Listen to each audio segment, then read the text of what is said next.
Hi everyone, it's Dr. Brad Meyer from Stephen F. Austin State University, where I'm the Associate Professor of Percussion. My second tip for the ATSSB Timpani Etude is going to be about dampening, about when and about how to. So let's first talk about when.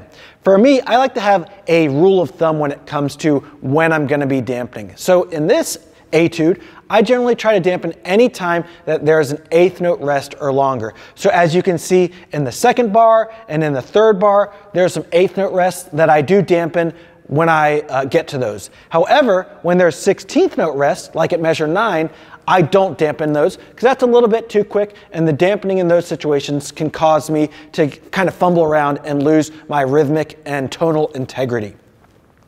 Other times you might consider dampening is also when there's long pitches where there might be some clashing tones. So for example, measure 11 and 12, I find that doing some dampenings in there can really help in terms of making the tone of each drum kind of isolated and clear. So let me play those for you and show you how I dampen those.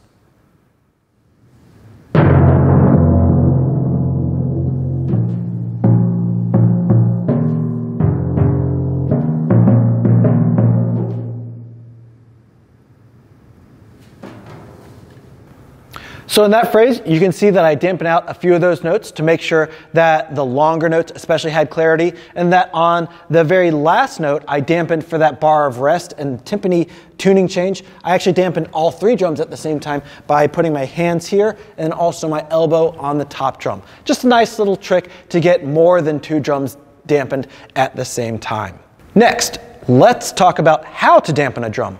So the right way to dampen a drum is to simply maintain your grip point, which is thumb and first finger, and then to dampen with the back three fingers with the pads of those fingers where we played. So what we want to do is just place them on the drum. We don't want to slap the drum. We don't want to press into the drum real hard because that will pitch bend up. We also don't want to put the fingertips close to the edge because that's going to allow the drum to ring. And then finally, we don't want to swipe the drum because obviously that makes a sound and it also doesn't dampen out the pitch quickly. So make sure you know how to dampen correctly when you want to dampen. I hope those tips help, and best of luck on your audition.